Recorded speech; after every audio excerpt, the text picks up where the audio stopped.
You step off a red-eye, you have 3 back-to-back meetings, and your brain feels like syrup, reaction time down nearly a third. What do you do when guesswork already costs you decisions and money? No way! A third? Data doesn't care about your jet lag. Welcome to Nomad Life Success. I'm Aria Reyes. Today, we test a simple, measurable way to make naps predictable, an EEG-guided 3-step titration you can run from your carry-on. Right, sounds promising. But I want to hear up front how this beats the usual. Plain nap, hotel crash, coffee panic. Short answer, we replace subjective guessing with 3 live metrics that cross-validate each other. That gives you repeatable decisions: when to nap, how long, and whether to use a small caffeine nudge afterward. Okay, metrics. Name them. Slow wave activity from a consumer EEG headband, sleep latency measured in a brief probe, and HRV as an autonomic recovery check.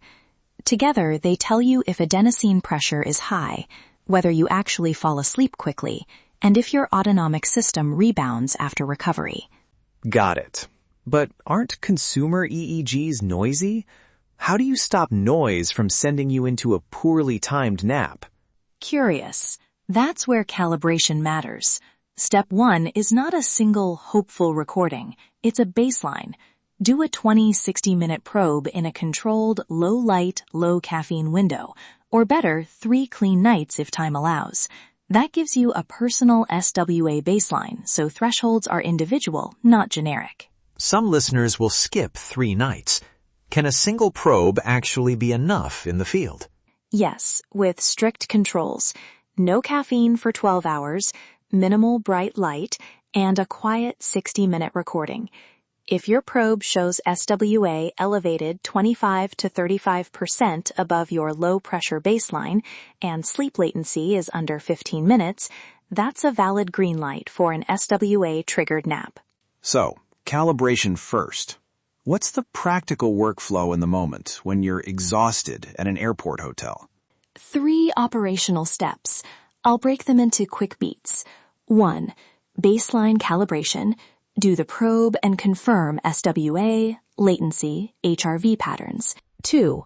SWA-triggered nap windows. Your timing app opens a window when SWA crosses your personalized threshold. Most people get 20 to 50 minutes of useful slow-wave recovery. Reserve a single 60-minute option only when you absolutely need deeper collapse and accept the circadian risk. Wait, what about caffeine? You said earlier there's a small nudge after naps. That feels risky. Fair pushback. Step 3 is precision caffeine, a low-moderate dose. 100 milligrams is often enough, taken immediately after the nap to lock in wakefulness for the next work cycle. The trick is clearance timing. Measure the night after to ensure you didn't push phase later. 100 milligrams right after a 25-minute nap? People will worry about jitter or late insomnia. That's why you validate. Measure that night's sleep latency and SWA. If latency increases or nighttime SWA spikes, you created a phase shift. Mitigate by lowering the dose next time, or using 20 minutes of bright light within an hour of waking to anchor phase. Also watch HRV. If RMSSD stays suppressed through the night, dial back. Good. Early friction and a safety valve. Back to hardware. What exactly do you pack that fits a carry-on and doesn't need a PhD to operate? Minimal stack. A validated consumer EEG headband reporting frontal SWA, a wrist wearable logging HRV and sleep latency, and a timing app with pre-built automations for threshold triggers and caffeine reminders. In the Nomad Sleep Kit, we ship pre-configured sensitivity and scripts, so deployment is plug and play. That's smart. Keeps compliance high. One operational mistake I keep seeing: over-napping. People chase comfort and shift their circadian phase. Exactly. Don't let subjective sleepiness guide you. Let metrics decide. If SWA crosses threshold, take 1 titrated nap and stop. If subjective sleepiness persists, that's often phase misalignment. Pause the protocol 24 to 48 hours, apply a light timing reset, and reduce nap frequency. And the data checks to confirm success. 3 checks. SWA should drop after the nap. HRV, RMSSD, should trend upward within 2 hours, and nocturnal sleep latency should not lengthen.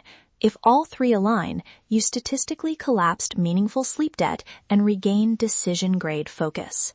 Short, practical validation. What can listeners run tonight that proves the protocol works? Run a 30 to 60-minute daytime calibration probe with your headband and wearable. Note SWA, sleep latency, baseline HRV. Wait until SWA rises above your threshold.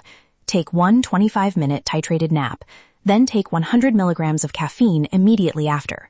Track HRV for 2 hours.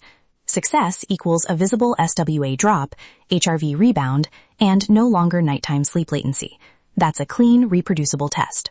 If you want to shorten setup time, the Nomad Sleep Kit bundles validated hardware and the timing app scripts, pre-configured so you can run tonight instead of spending days calibrating settings.